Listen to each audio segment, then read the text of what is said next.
अगर कोई social justice की बात करता है वो तो या तो जेल में बंद हो जाता है या उसको कोई अनेकों तरीके से प्रताड़ना भी मिलती है। और इस संदर्भ में हमने देखा कई लेखक, कई समाज सेवी लोगों को आज अलग अलग तरीके से परेशान भी किया गया है। आपने एक कहावत तो सुनी है, वर्तमान परिस्थिति में शुरू शुरू जब वर्तमान सरकार देश में अपनी जड़ें जमा रहा था कि ना खाऊंगा ना खाने दूंगा। बट अभी क्या चल रहा है, ना मैं कोई काम करूंगा ना किसी को कोई काम करने दूंगा, सबको परेशान करूंगा। आज ये बड़ा विचित्र स्थिति है। आज ओबीसी की बातें आई, हमारे स्टेट में तो जो स्थिति है, हमारे स्टेट का जो जन्म हुआ है एक आंदोलन का, ये उपज का ये राज है। और दुर्भाग्य से जो हमारे विपक्ष है, इन्हीं को ये 20 सालों तक स्टेट को रन करने का मौका मिला और इन लोगों ने बड़े तरीके से जो ओबीसी आरक्षण जिसकी बात करते हैं, रिजर्वेशन की बात कर रहे हैं, बढ़ाने की बात कर रहे हैं। यहां ऑलरेडी ओबीसी रिजर्वेशन बढ़ी हुई थी, इन लोगों ने बड़ी होशियारी से उन ओबीसी रिजर्वेशन को खत्म कर दिया। एक तरफ अमृतकाल, एक तरफ देश का विश्व गुरु बनना और एक तरफ देश की सारी व्यवस्थाएं ध्वस्त होना। और जिसमें सबसे अधिक और सबसे पहले जो इफेक्टेड लोग होंगे, कहीं ना कहीं वो ST, SC, OBC, minorities, women, यही समूह होंगे, यही लोग होंगे।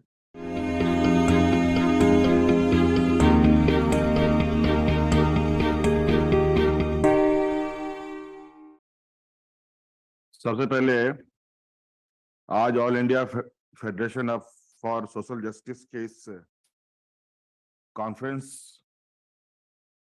को आयोजित करने के लिए तमिलनाडु सीएम और डीएम के चीफ ऑनरेबल थिरु एम के स्टालिन जी को मैं बहुत बहुत शुभकामनाएं और धन्यवाद देता हूं कि आज आपने सोशल जस्टिस के लिए इतने सारे महानुभावों को यहाँ हमारे साथ एक प्लेटफॉर्म पे लाके एक भव्य डिस्कशन किया है। आज इसमें गहलोत जी शामिल हुए हैं, तेजस्वी जी शामिल हुए हैं, आदरणीय सीताराम येचुरी जी भी आए, डी राजा साहब आए, अखिलेश भाई भी इन्होंने हिस्सा लिया, आदरणीय फारूक अब्दुल्ला जी ने भी हिस्सा लिया, मनोज सिंह जी ने भी लिया, मनोज झा जी ने भी लिया, कई गणमान्य अतिथियों ने हिस्सा लिया है। कुछ बातें उनकी भी हमने सुनी। आज सोशल जस्टिस को लेकर इन सभी को आज इस कॉन्फ्रेंस में शामिल होने के लिए मैं अपनी ओर से पहले तो सबको बड़ा कम बोलता हूँ, जोहार करता हूँ, नमस्ते करता हूँ, आदाब करता हूँ। जब हम सोशल जस्टिस की बात करते हैं तो डेफिनेटली सीधे तौर पर एसटी, एससी, ओबीसी, महिलाओं के संदर्भ में उनके हक अधिकारों की रक्षा को लेकर बातें उठती हैं।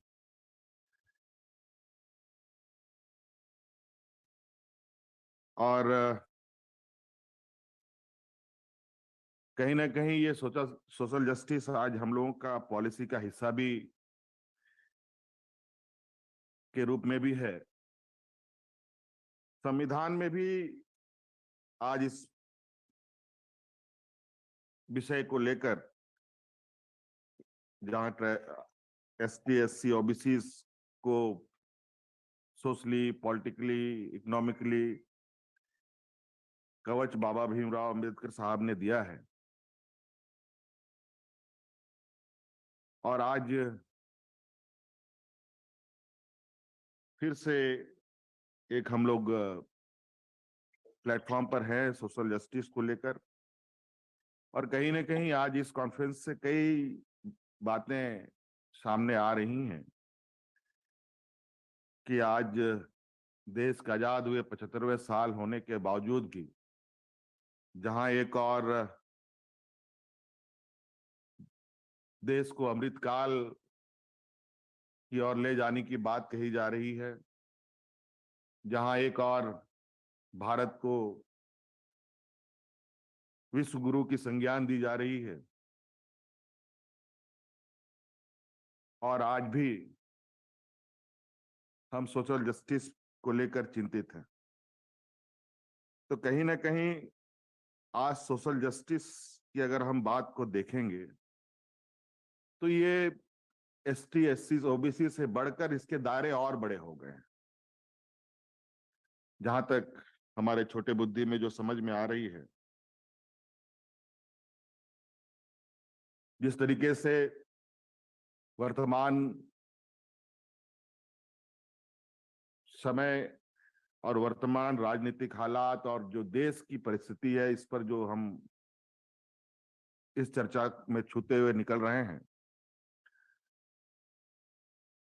एक तरफ अमृतकाल, एक तरफ देश का विश्व गुरु बनना, और एक तरफ देश की सारी व्यवस्थाएं ध्वस्त होना, और जिसमें सबसे अधिक और सबसे पहले जो इफेक्टेड लोग होंगे, कहीं ना कहीं वो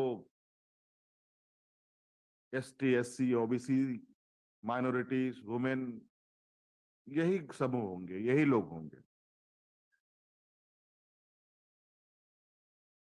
हालांकि भारत को हम लोग दुनिया का सबसे बड़ा डेमोक्रेटिक कंट्री मानते हैं, और यहाँ अलग अलग रंग भेद, अलग अलग बोलचाल, अलग अलग पद्धति को मानने वाले लोग हैं।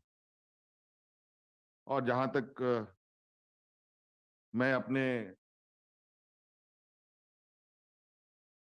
राजनीतिक अनुभव को देखता हूं और अपने अग्रणी पंक्ति में खड़े हमारे आदरणीय दिसोमगुरु शिबू सोरेन जी को देखता हूं, इन्होंने भी सामाजिक लड़ाइयां काफी लड़ी हैं। और झारखंड का इतिहास तो खैर अपने आप में एक देश की आजादी की लड़ाई से कम का ये रण क्षेत्र नहीं है। जहां देश की आजादी के लोग सपने नहीं देखते थे, उस समय यहाँ के आदिवासी अंग्रेजों से लड़ाई लड़ते थे। और आज फिर लगता है कहीं ना कहीं हम उसी जगह आके खड़े हैं जहां से हमने चलना शुरू किया है। ये कहीं ना कहीं बड़ी चिंता की बात है। कई महानुभावों ने कई विषयों को अंकित किया है, और मुझे लगता है कि विगत देश आजाद होने के बाद से लेकर आज तक, और विशेषकर वर्तमान कुछ वर्षों में जो परिस्थिति बदली है, वो परिस्थिति कुछ ज्यादा चिंताजनक पूरे देश के लिए भी है, देश के सभी समूह, सभी वर्गों के लिए भी है।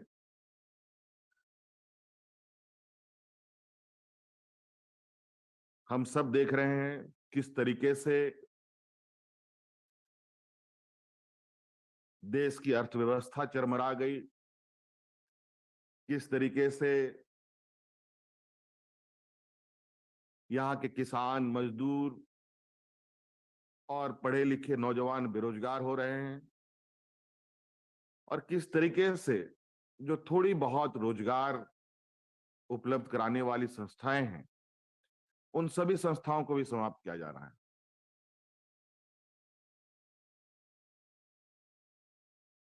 भारत को कृषि प्रधान देश भी कहा जाता है। हमारे अग्रणी नेताओं ने कई स्लोगन किसानों को लेके बुलंद किया।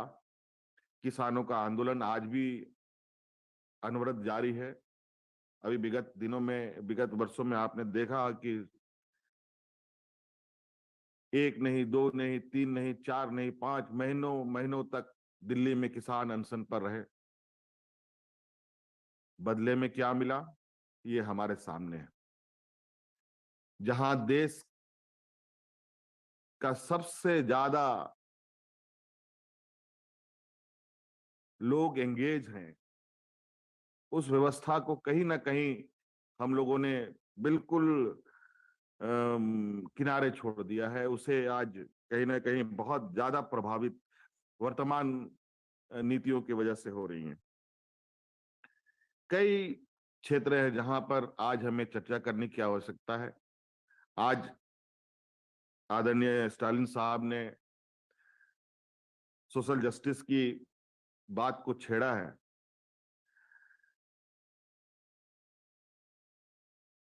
मुझे लगता है ये चर्चा हमारे चंद घंटों में के लिए नहीं, बल्कि एक लंबे समय के लिए होने की आवश्यकता है। क्योंकि कई बार सोशल जस्टिस को लोग एकत्रित हुए, कई बार कुछ अच्छे परिणाम भी आए, कई बार कुछ चिंता करने वाला परिणाम भी आया, लेकिन वर्तमान परिस्थिति कुछ ज्यादा ही गंभीर और चिंता का सवालों को लेकर खड़ा है। हमारी आने वाली पीढ़ी, हमारे नई जनरेशन के लिए अगर आज कोई ठोस कदम ना उठ पाया तो वो आने वाले पीढ़ी के लिए बहुत पेनफुल रहेगा। चाहे वो एग्रीकल्चर क्षेत्र में हो कोई, चाहे वो एजुकेटेड हमारे बच्चे की क्यों ना हो। आज जहां ग्रामीण क्षेत्र के बच्चे सबसे अधिक नौकरियों में जाते थे, फौजियों में जाते थे, आर्मी रिक्रूटमेंट में जाते थे, लेकिन आर्मी रिक्रूटमेंट की क्या स्थिति हो गई आप सब लोगों ने देखा। थोड़ी बहुत हमारे ग्रामीण क्षेत्र के बच्चे जो कुछ पढ़ लेते थे तो रेलवे में नौकरी करते थे। रेलवे की क्या स्थिति रही वो आप सब लोगों के सामने। ऐसे कई चीजें आज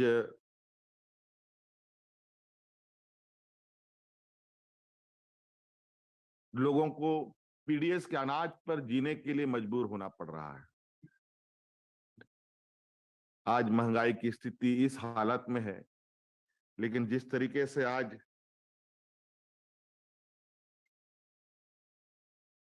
फूट डालो और राजनीति करो की एक परिपाटी स्थापित हो रही है, ये हम सब लोगों के लिए चिंता की बात है। और कहीं ना कहीं ये आग एक ऐसा संवेदनशीलता के साथ आगे बढ़ रहा है जो हम हमारे इस लोकतंत्र को एक ऐसे चौराहे पे लाके जाके खड़ा करेगा जहां हमें इस लोकतंत्र को बचाना बहुत मुश्किल होगा। हमारे पूर्वजों ने, हमारे अग्रणी नेताओं ने कई ऐसे महत्वपूर्ण कदम उठाए जिसकी वजह से हमारे इस लोकतंत्र को सबसे मजबूत लोकतंत्र भी कहा गया, क्योंकि यहाँ जिस तरीके से हम लोग का फेडरल सिस्टम एक दूसरे से कनेक्ट होकर चला,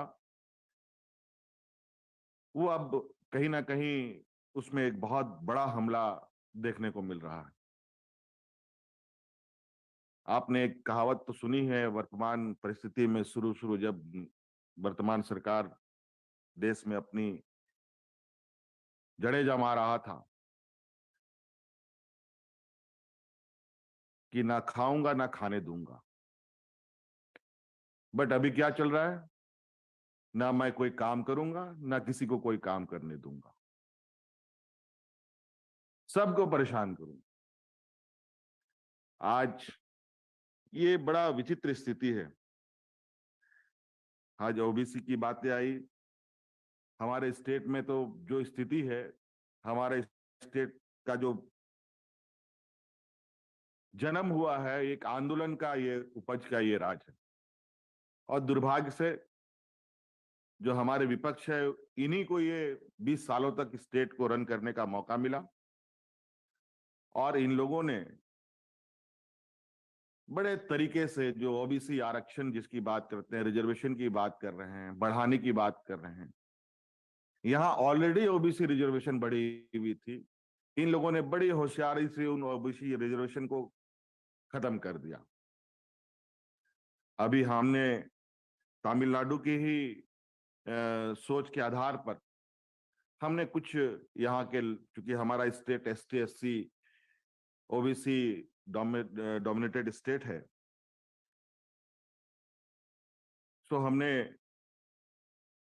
यहाँ पर भी कुछ रूल्स में बदलाव करने के लिए, इसको 9th शेड्यूल में ले जाने के लिए प्रपोजल बना करके केंद्र सरकार को भेजने का प्रयास किया।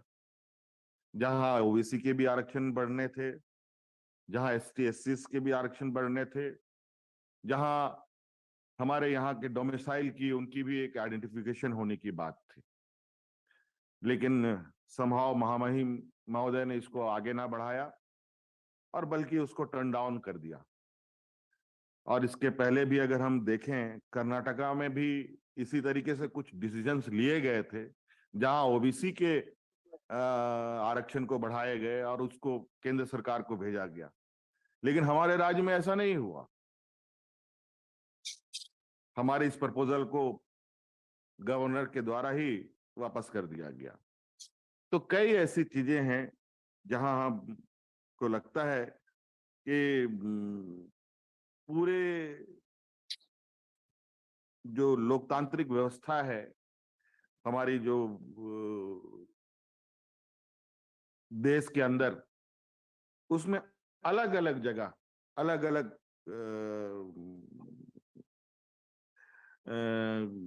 संस्थाओं में कहीं ना कहीं सोशल जस्टिस नहीं होना भी आज के दिन में इतनी बड़ी डिस्कशन को आमंत्रित कर रहा है। आज चाहे ब्यूरोक्रेसी में हो, चाहे वो जुडिशरी में हो, चाहे सेंट्रल गवर्नमेंट के जॉब्स में हो, चाहे पीएसयूज हो, एसटी एससी ओबीसी माइनॉरिटीज की जो प्रेजेंसी है बिल्कुल नहीं के बराबर है। हालांकि संविधान में हमें इन समूहों को एक कवर्ड किया गया है, उनको रिजर्वेशन मिला है। बट जब रेलवे की कोई नौकरी ही नहीं निकलेगी, बैंकों में कोई नौकरी ही नहीं निकलेगी, फौजियों में कोई नौकरी ही नहीं निकलेंगी, तो ये एसटीएस, जबकि आपको ये बात हम सबको मालूम है कि अब संविधान बदलने की भी बात होती है। अब संविधान जब बदलने की बात होगी तो क्या बात उभर के आएगी, ये तो आने वाला वक्त बताएगा। लेकिन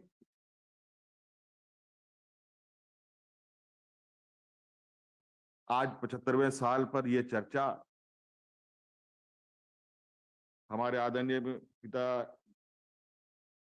शिबू सोरेन जी ने, लालू प्रसाद जी ने, मुलायम सिंह जी ने भी राष्ट्रीय लोकतांत्रिक मोर्चा का गठन किया था, यही सामाजिक न्याय को लेकर।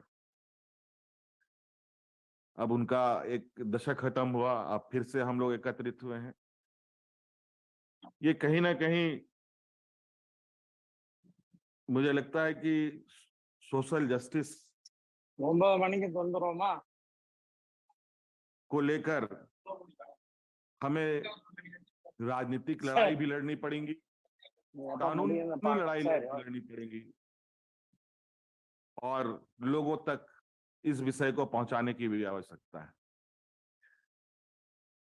नहीं तो जिस तरीके से दूसरी ओर एक सामाजिक द्वेष और सामाजिक समरसता निरंतर टूटता दिख रहा है, और इसमें जिस तरीके से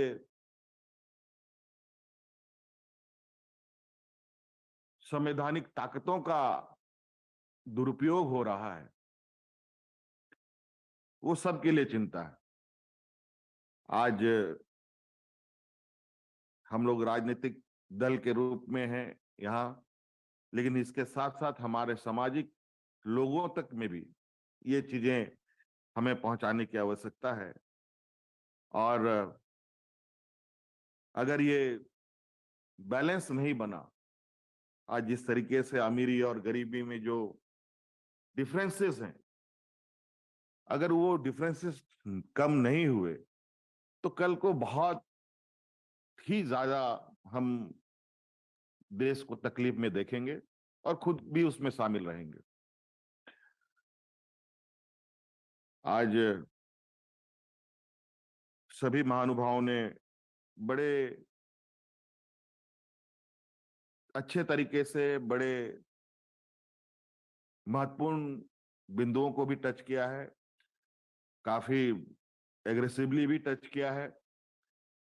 हमें, मुझे लगता है कि ये प्लेटफॉर्म स्टालिन साहब ने जो शुरू किया है, ये बहुत ही आने वाला समय में एक महत्वपूर्ण कड़ी के रूप में सामने उभर के आ सकता है। इसके लिए हम सब लोगों को प्रयास करने की आवश्यकता है, और लड़ना और संघर्ष करना तो खैर हम लोगों ने, हमारे खून में है, और इससे कोई हम लोग पीछे कभी नहीं हटते, बशर्ते इसकी लड़ाई अब जिस तरीके से है, समय बीतता है, लड़ाई लड़ाई के तरीके भी बदलते हैं, उनके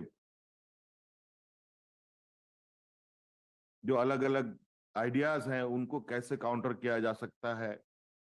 आज के दिन में जिस तरीके से सोशल साइट पर हो, मीडिया साइट के माध्यम से हो, या और अदर इंफॉर्मेशन सेंटर के माध्यम से हो, अगर सोशल जस्टिस की बातें आवाज करते हो, तो आज तो ये भी सुनने के लिए मिलता है कि अगर कोई सोशल जस्टिस की बात करता है, वो तो या तो जेल में बंद हो जाता है, या उसको कोई अनेकों तरीके से प्रताड़ना भी मिलती है। और इस संदर्भ में हमने देखा कई लेखक, कई समाज सेवी लोगों को आज अलग अलग तरीके से परेशान भी किया गया है। जो वर्तमान परिस्थिति की आवाज बुलंद करने का प्रयास कर रहे हैं, उनको भी दबाने का प्रयास हो रहा है। और आज शायद फिजिकल हम इतने लोग एकत्रित ना हो पाते, लेकिन आज तकनीक की व्यवस्थाओं का सहारा लेते हुए आज स्टालिन साहब ने इतने बड़े समूह को एक प्लेटफॉर्म में रखा। इसके लिए मैं बहुत बहुत धन्यवाद इनको देना चाहूंगा कि इसी समूह को और कितना हम लोग बड़ा कर सकें, और कितनी मजबूती से अपने इस लोकतंत्र और संविधान को बचाने का एक मजबूत प्रयास हम लोगों का हो। इसके लिए जो सुझाव और जो आइडिया उभर के आएंगे, निश्चित रूप से हम सभी लोग, मैं उसके साथ रहूंगा, और इस देश के जो मूल भावना है, जो मूल आत्मा है, उसको कैसे बचाना हो, उसके लिए जो भी संघर्ष करना होगा, उसके लिए हम बतौर झारखंड मुक्ति मोर्चा के रिप्रेजेंटेटिव होने के नाते बिल्कुल मैं आज इस प्लेटफॉर्म के साथ खड़ा हूं, और मेरे से काफी बड़े अनुभवी लोग आज इस प्लेटफॉर्म पे हैं। कई दशक, कई वक्त इन लोगों ने देखा है इस देश को बनते बिगड़ते, उतार चढ़ाव। हम लोग न्यू कमर हैं, हम लोग पॉलिटिकल फील्ड के एक न्यू जनरेशन के रूप में खड़े हैं, और कहीं ना कहीं इस बात को हम समझ रहे हैं कि वर्तमान राजनीति हमारे आने वाली पीढ़ी के लिए बेहतर भविष्य लेकर नहीं, बल्कि उसके उसको अंधकार में ले जाने का पूरा प्रयास है। आज एक ऐसा एक हमारे आने वाली पीढ़ी के सामने पर्दा डाला जा रहा है, जहां उसको ये समझ में नहीं आ रहा है कि आज उसको नौकरी चाहिए, उसको रोजगार चाहिए, बल्कि आज ऐसा लग रहा है कि लोग एक दूसरे का खून का प्यासा हुए पड़े। हम लोग अभी हाल फिलहाल में त्योहारों का दौर चल रहा है और उन त्योहारों के दौर में कई ऐसी चीजें उभर के आ रही हैं कि जहां हम अलग अलग राज्यों की घटनाओं को लेकर, ये कहीं ना कहीं एक सुनियोजित षड्यंत्र है, बिल्कुल स्पष्ट दिखता है। कुछ लोग इसके पीछे लगे हैं जो अपने हिडन एजेंडा को कंप्लीट करने में लगे हैं। लेकिन एनीवे, हम लोग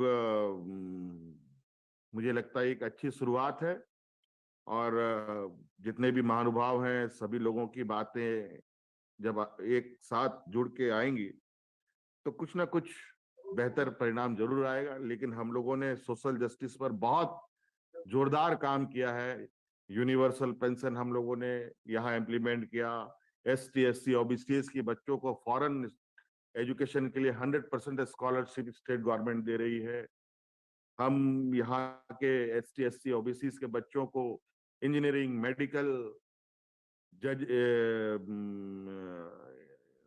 चाहे वो जजेस की एजुकेशन लेना हो या फिर पत्रकारिता करना चाहता हो, उसके लिए 100% स्कॉलरशिप का भी हम लोगों ने प्रोविजन किया है। बल्कि इवन लोकल लेवल में लोकल एम्प्लॉयमेंट प्राइवेट कंपनियों में कैसे फिक्स हो, इसके लिए भी हमने रूल बनाया कि मिनिमम 75% प्राइवेट कंपनी में लोकल लोगों को एम्प्लॉयमेंट मिले। इसके लिए भी हम लोगों ने रूल फ्रेम किया ताकि उस रूल के को लेकर के हम जितने भी यहाँ पर हमारे इंडस्ट्रीज हैं उन सब जगहों पर एक लिमिट तक कम से कम हमारे लोकल लोग एम्प्लॉय हो। तो हम लोग अपने लेवल पर जितनी चाहते हैं उतना हम कर रहे हैं। लेकिन ये विषय बेसिकली देश से भी जुड़ा है, इसलिए बड़े पैमाने में बदलाव की आवश्यकता है।